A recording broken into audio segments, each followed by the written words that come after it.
economic development and political development in the deepest sense. They themselves advanced their own political interests. And while they would not support nation building in the African community, they plunked the nation down right in the midst of the so-called Middle East.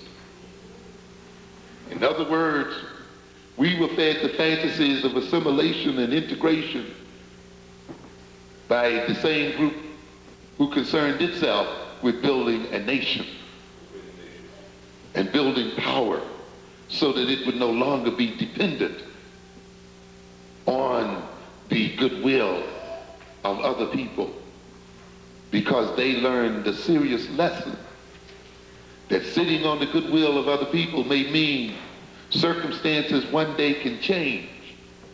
And people who may not have noticed who you were or noticed that you were racially different suddenly begin to realize who you are and act on it. It becomes very instructive to recognize that at the time that the German Jews were persecuted and started to be and were being gathered up for the gas chambers, they had achieved the highest levels of integration in German society. Many of them thought that they were truly German. They identified with German culture and German ideology, German literature, and contributed to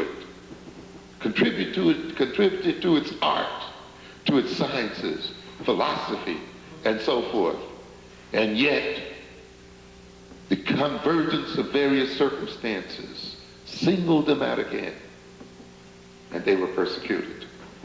So the idea here, ladies and gentlemen, that we can throw up before this community all the things we've contributed to America, which is what I call, historical contributionism. We brag about how much we've contributed to America, how we built America, how we contributed to its arts, and how we contributed to its science. And we can even go back into history and say, well, we taught your great forefathers, the Greeks, civilization. That's not going to save you. That provides very little defense when for one reason or another people may decide to do so. They may say, oh yeah, you Egyptians, you were true Africans. We know that. You taught our Greek forefathers. Yes, we're aware of that. And you made great contributions on into the chamber. We'll remember you.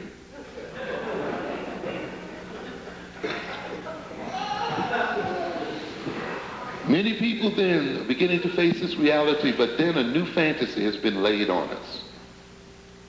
What I call the New Age fantasy. The New Age fantasy of multiculturalism. A warmed over assimilationist ideology.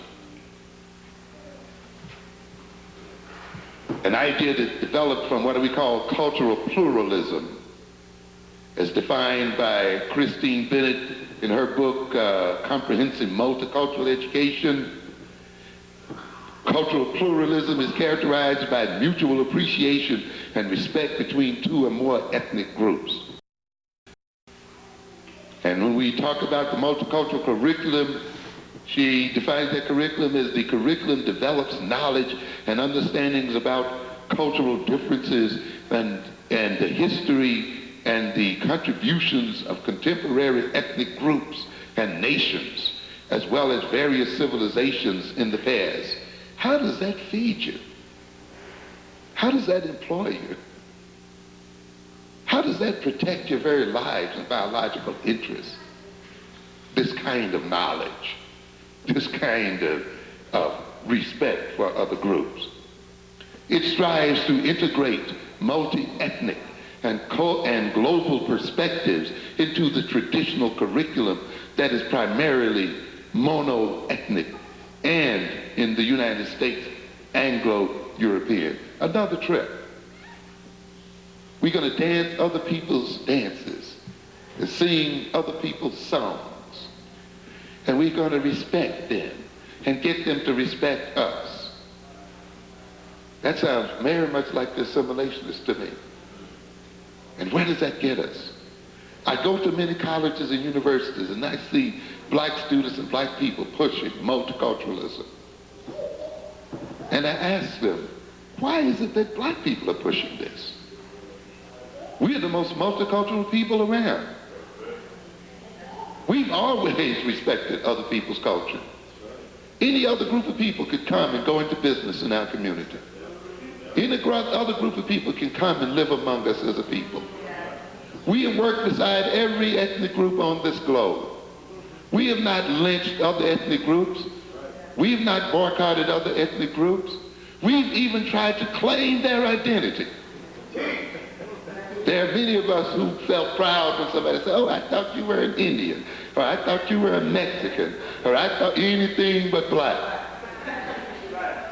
Black people have not rejected other people's culture. They have not made other people suffer. We eat every kind of cultural food there is on this earth. We wear every kind of cultural dress on this earth. We support every kind of cultural group on this earth. The only cultural group African people have rejected is African culture itself.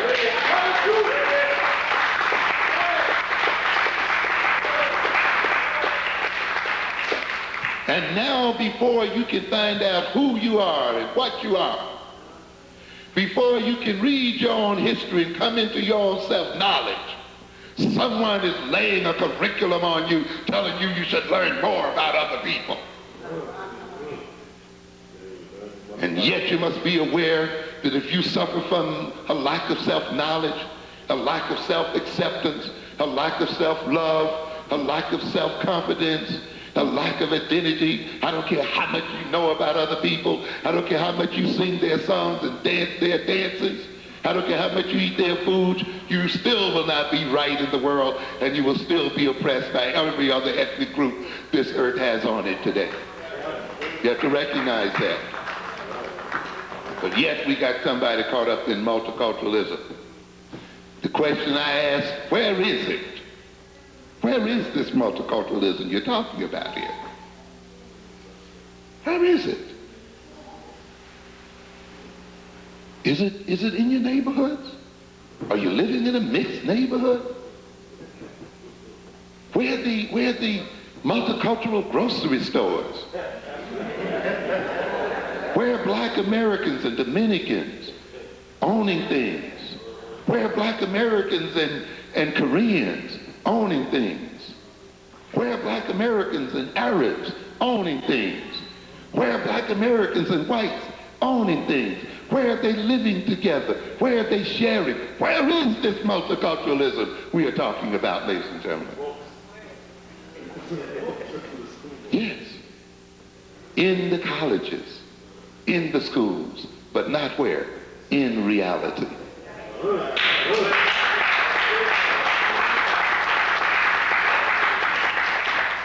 And we are being taken on a trip. And if you take a little time and check a bit of reality,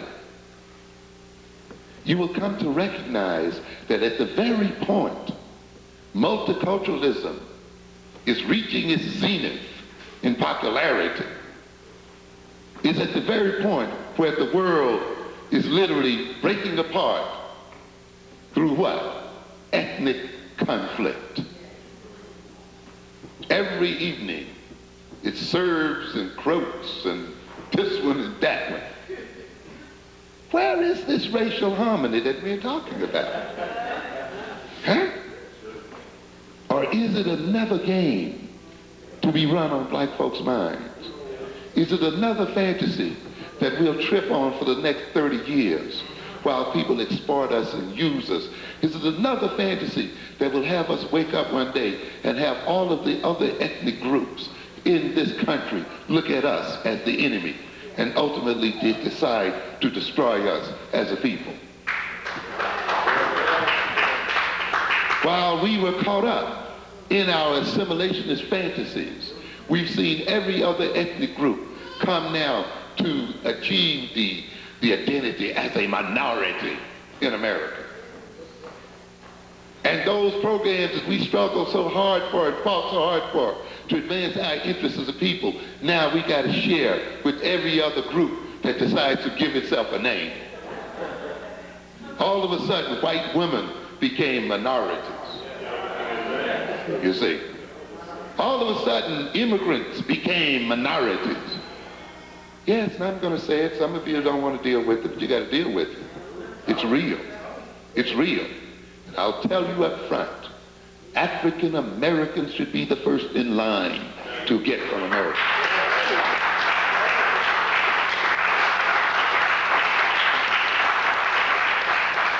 Yes.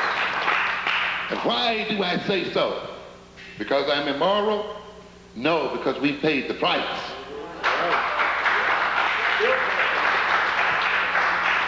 We paid the price of hundreds of years of slavery in this country. We paid the price of Jim Crowism. We paid the price of lynching. We paid the price of injustice. We paid the price of police brutality. We paid the price of unemployment. We paid the price of ignorance and miseducation.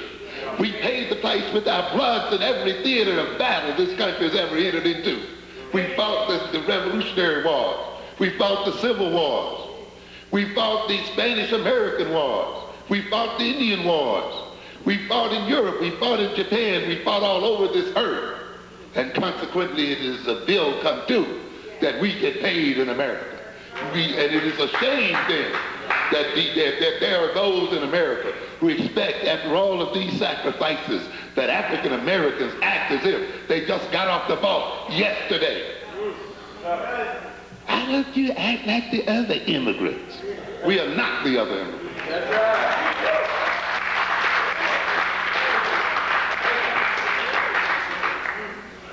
But this is what happens when you fall prey to fantasies. You become afraid to speak up for yourself because you want to be loved too much. You want to be accepted too much. You want to be liked in the community. You want the Korean to smile at you. Yeah. You want to see in the eyes of other ethnic groups that they don't see you as black. And just for that, you let them take all of your money out. Just for that, you'll let them starve your children in the streets. Just for that, you won't even educate your own children. You won't provide them with recreational facilities.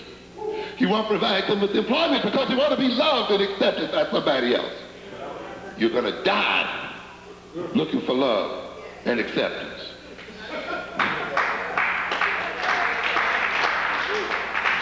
Because the reality of the world, ladies and gentlemen, is that it is made of ethnic groups, that it is made of races.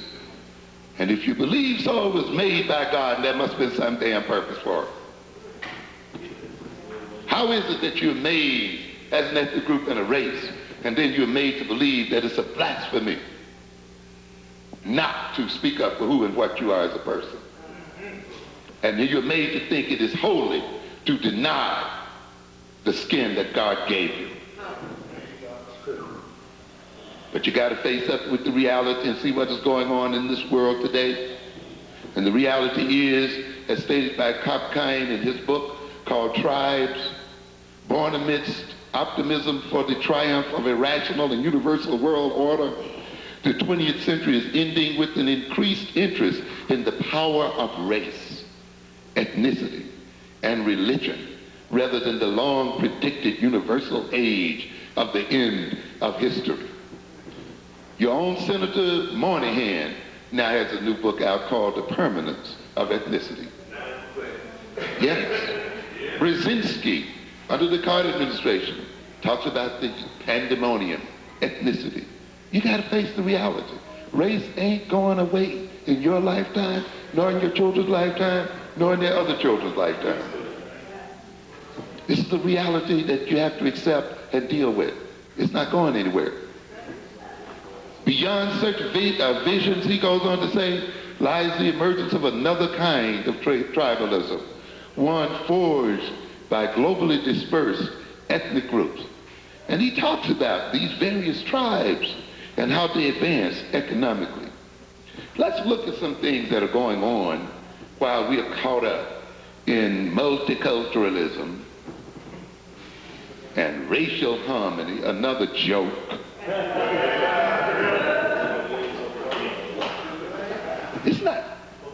It's not that I don't want harmony between races. You see? It's not that. But you got to ask, what price are you willing to pay for harmony?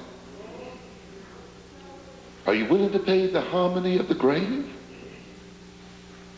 Oh yes, the others would be harmonious with us as long as we remain consumers.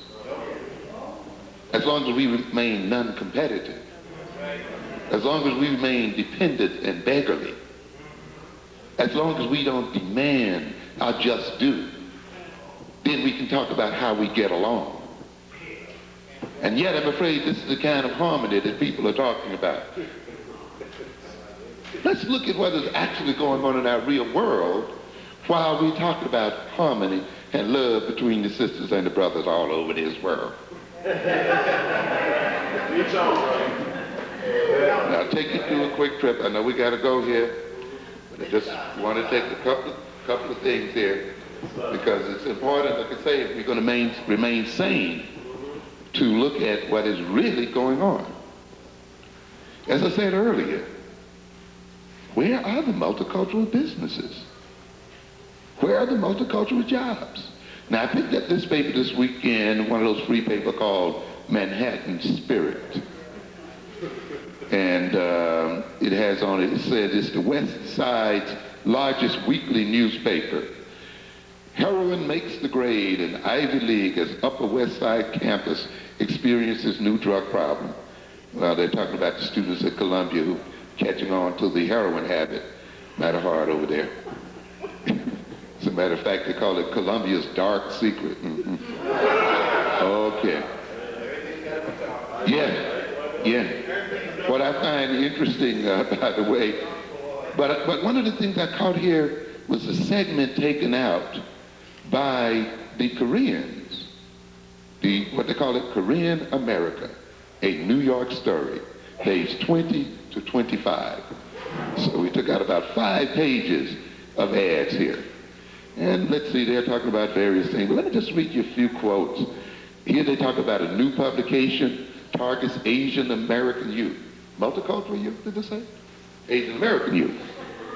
A new monthly hailing a new age for Asian American youth has reached a newsstand near you. The new second generation, that's the name of it, which made its debut last November, has created a forum of communication for young Asian Americans aimed at giving a voice to a sector of our society whose numbers are rapidly increasing, but whose needs and interests are chronically underrepresented. Where's the multiculturalism here? Where's the assimilationism here? Huh? At a time when the needs and ambitions of, this is a quote of the editor here, at a time when the needs and ambitions of Asian Americans are being redefined, our goal is to play an active role in the shaping of the Asian identity. Are we talking about becoming invisible? Are we talking about merging? You know? And the kind of thing here. The 1990 census reported that the Asian population in the United States increased 100% in the last decade, now numbering 7.3 million. Okay? Another recent study revealed that 33% of the Asian population holds college degrees, as opposed to the national average of 16%. And I've got news for you. The most recent set of Asian immigrants into this country have as high as 46% of people with college degrees.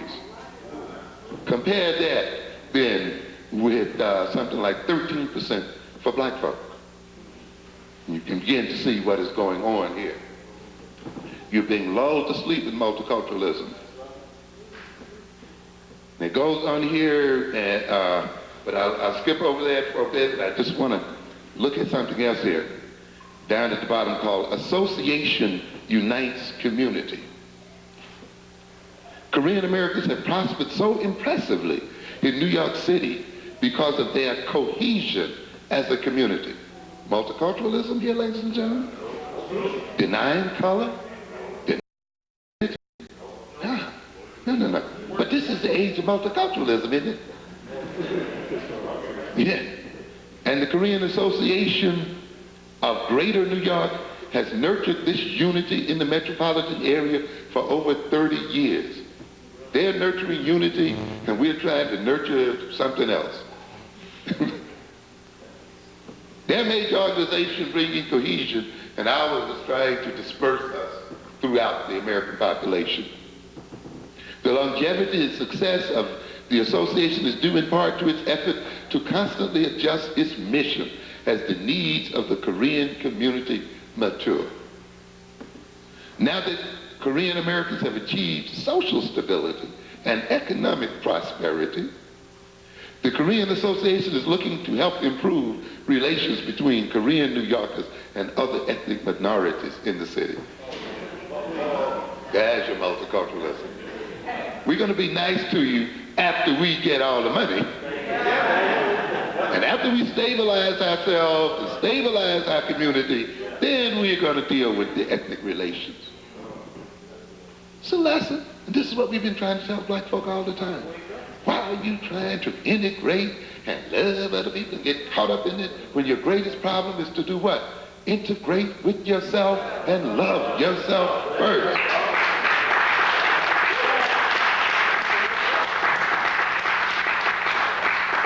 And the greatest bit of multiculturalism will come from the fact that once you become a cohesive, integrated ethnic group, you can deal with other ethnic groups from a position of what? Power. Yes, strength.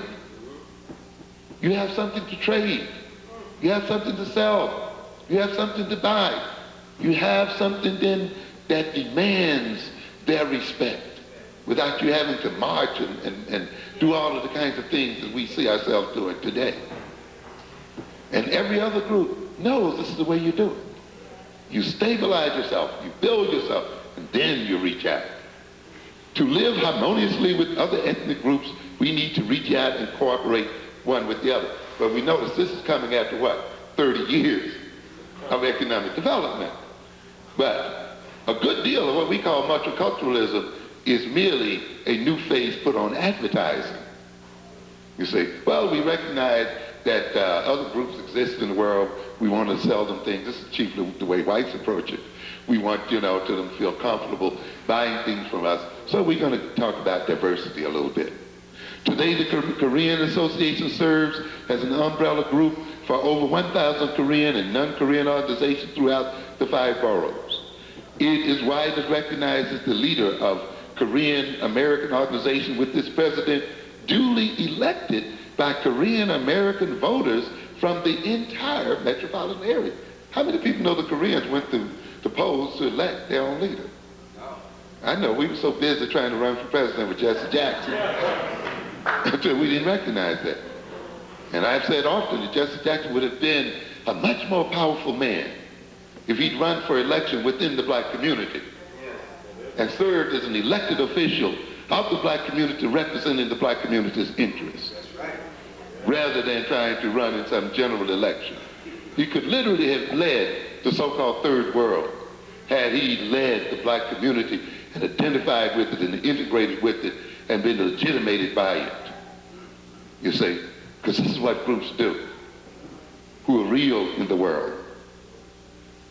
And it goes on here. Now they're getting ready here, let's see, to deal with what they call charities. See, and here we come, right, when it comes to the charity part. They're going to give us some turkeys.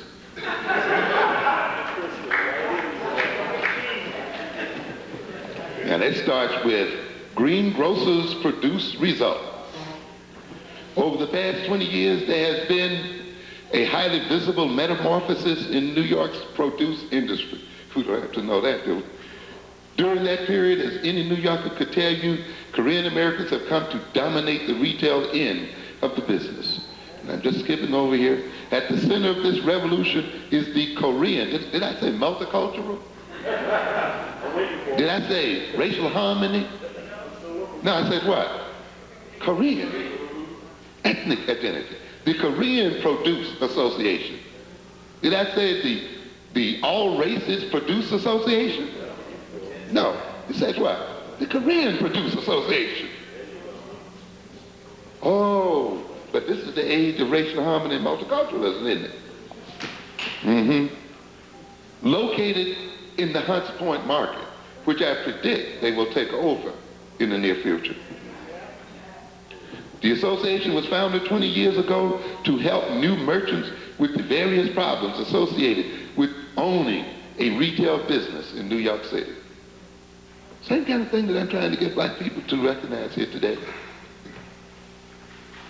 People must be directly instructed about how to do things. Why is it that in tandem with the number of degrees in business administration, black people have fewer businesses to administrate? And the more degrees in business administration, master's degrees, MBAs and so forth, we've gotten, the less we've come to own our communities as a people. It must mean then that those degrees are not designed for African Americans to own their own economic situation or their own communities. Those degrees, like all the other degrees, are designed to make us high-priced servants for our masters, to own nothing and to control nothing. Get them so that we can serve other people in the exploitation of our own people. No amount of going to college and getting a BA in business administration is going to tell you directly how to run a grocery store out here on this street. Because the course is not designed that way. And the thing that I'm trying to get people to understand there, we need to put out these publications that say directly how to own a grocery store. Yeah. 1, 2, 3. Where's the wholesale market? How do you rent? How do you do such and such a thing? This is the kind of instruction in business we need, not some kind of lollygag theory and a lot of doggone accounting, but direct information about how to do what is real. Not something feeding a bourgeois fantasy, but something that actually feeds the people. And yet this is what other groups do. There are two curricula in this world. There's the formal curriculum in the schools, and there's the curriculum that takes place in the homes and in the businesses and in the streets of an ethnic group. And it's the ones that take place in the streets and in the homes and so forth that's really the real one, not the ones in the schools, you see. And when we talk about African-centered education, you see, you can begin to see why African-centered education differs fundamentally from many other forms of education, because it looks at the problems we have to solve. I guess my time is running out here. So I'll wrap it up. But I just want to point out a couple other things here. It was founded 20 years ago to help the new merchants with the various problems associated with owning a retail business in New York City. Starting with only 30 members, the association has expanded to over 1,000. A key element of that strategy has been to share ideas and concepts which led to the revitalization of their industry. Not being educated for whom? Other folk. Not being educated to solve whose problems? Other folks' problems, but whose? Their problem. But the Negro think he is really being educated when he can tell other ethnic groups how to solve their problem, but he can't solve his own. In fact, that's why he goes to school, to solve other people's problems. And he's called brilliant and smart when he can solve other people's problems, but he cannot use his own intelligence to resolve his own community's problems. The association also guides members through the gauntlet of problems they frequently encounter when operating in a foreign business culture. Interesting. I've told black people for years, you must see this business culture and the American business culture as a white culture. Stop talking about standard business practice. These are white folks' business practices designed to meet their needs based on their history and their experience. And when you practice them, if you practice their practices, you can only do what? Support them. There's no such thing as a standard business practice. There's no such thing as I've said before, as standard education. You understand? There's an education that meets your needs. There's an education that advances your interests. There's education based on your history, based on your psychology, based on your values, based on your goals, which are not the same as other people's history, psychology, and goals. And therefore, when you get an education that is not fitted to your own realities, it is going to work against you and destroy you. But this kind of lack of knowledge is hidden behind the concept, standard education, standard business practices. No such animal. They didn't come to learn standard education, standard business practices. They practiced the kind of business that was relevant to their own reality as a people, relevant to their history and their psychology and their culture and their tradition. And it worked. But those of us pretending to be white, acting like white, have only succeeded in maintaining our separation and depredation as a people. I told people years ago, there's no such thing as a black bank, but you went on over there and you built up Freedom National to get yourself and sold it. And every year it's set on that street. For every year it's set on that street, we got additional non-black businesses on it. And yet you were deceived into thinking that that bank sitting on that street would advance black economic interest. It could not. If you look at the reality of the American economic system, if you came to understand the nature of the American banking system, and if you came to understand the nature of our economic situation, you would recognize that a commercial federal bank is the most inappropriate institution for advancing a group's economic interests. You put your monies in there and financed the moving of jobs out of New York City. You put your money in these banks and you finance building of highways and sewers and suburbs and moving jobs and factories into the South or out of the country completely. Let me tell you, because a bank just doesn't hold your money. It must invest the money. It must lend the money. And what does it do? If there are no businesses in your own community to which a bank can lend money, then it has to invest its funds into someone else's businesses and someone else's assets. Yes, we're bringing it in here. Which means then the African American community, because it misunderstood its own economic reality, supported the reality of other people and led to its downfall. I just want to quote one more thing here so we can begin to get some sense of what we're dealing with, and I'll be through it right after this one. New York Times, March 22nd, 1993.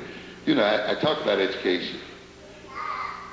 This society can only brag about how it has freedom of information because it has succeeded in destroying black people's minds.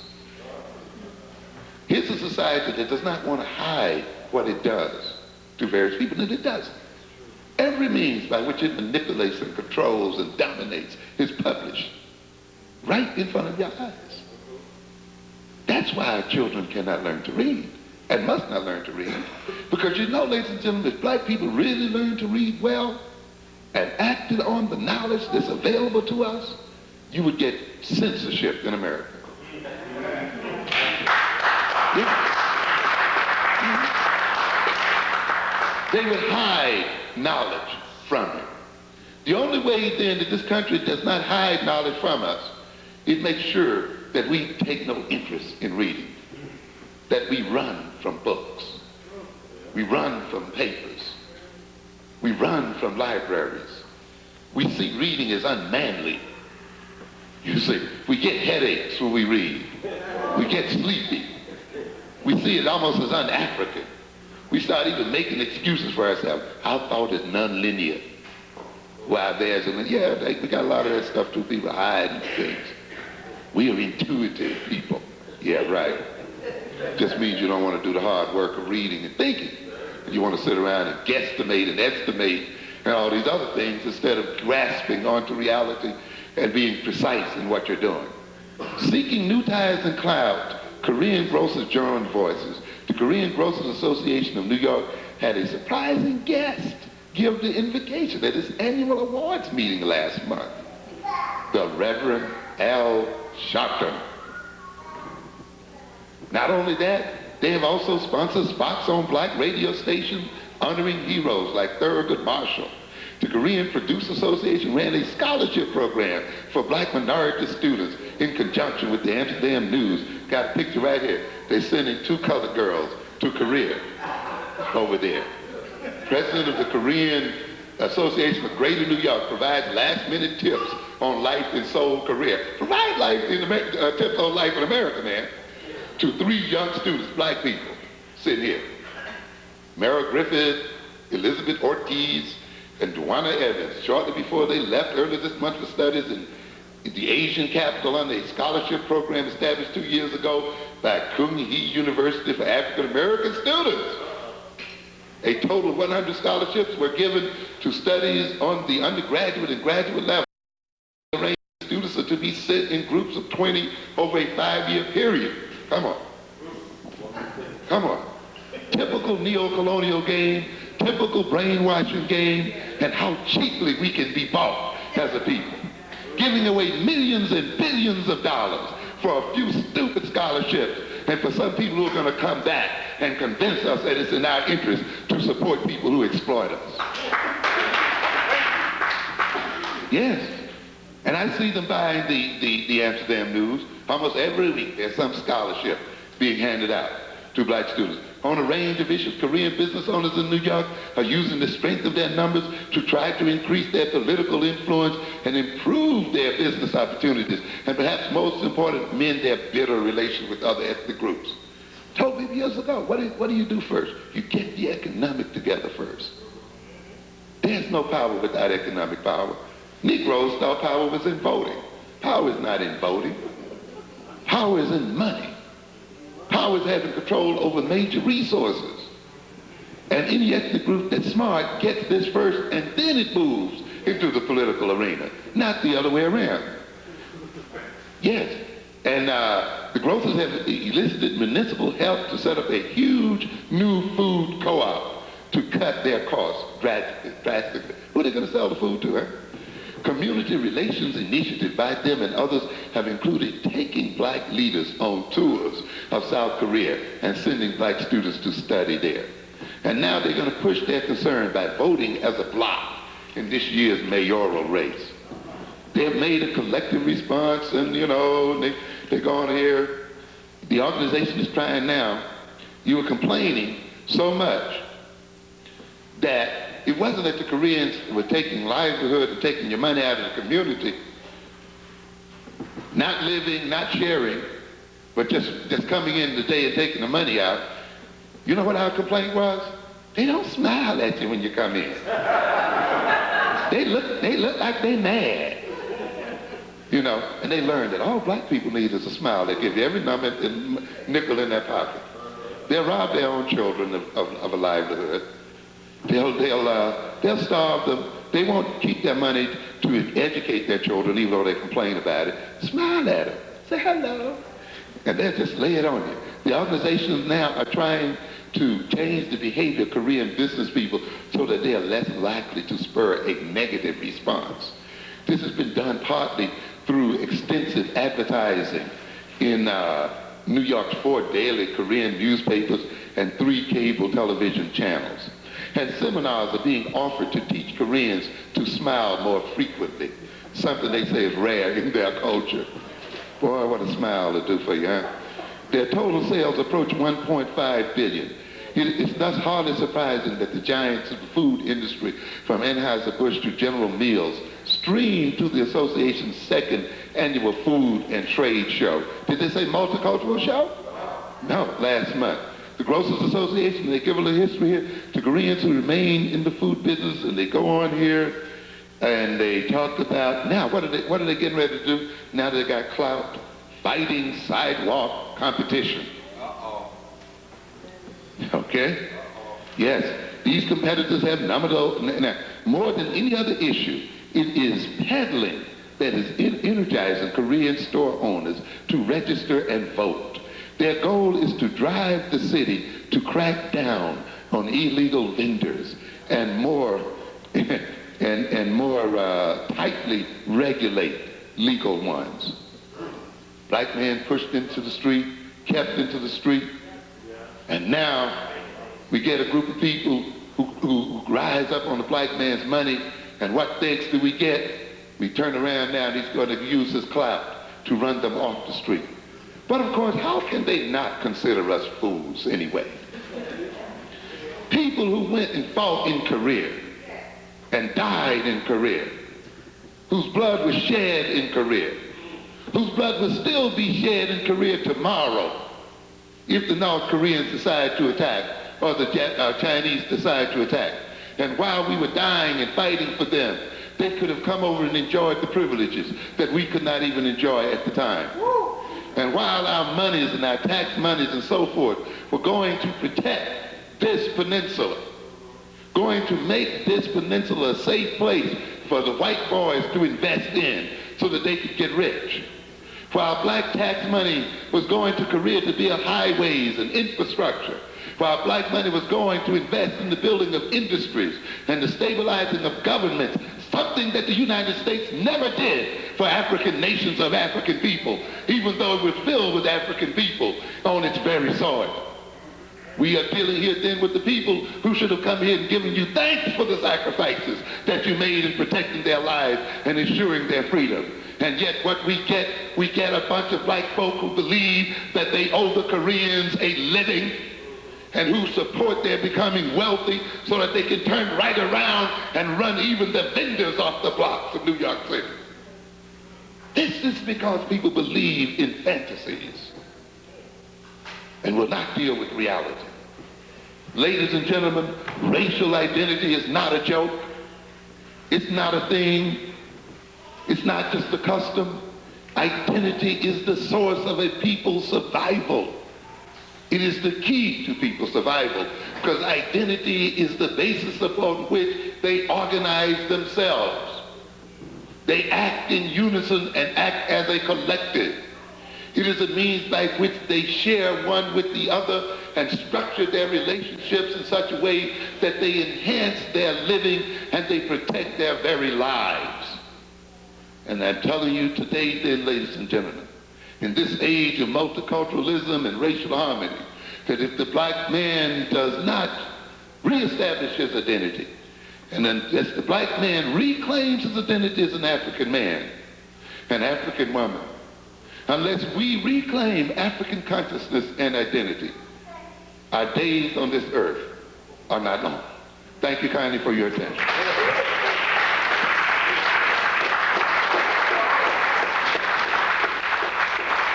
A hand for Brother Amos.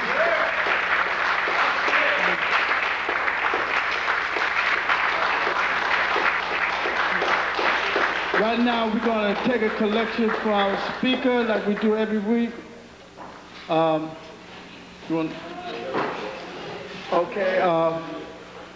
whatever you give, will you please hold the money between your palms? Okay. You ready? You're going to be still?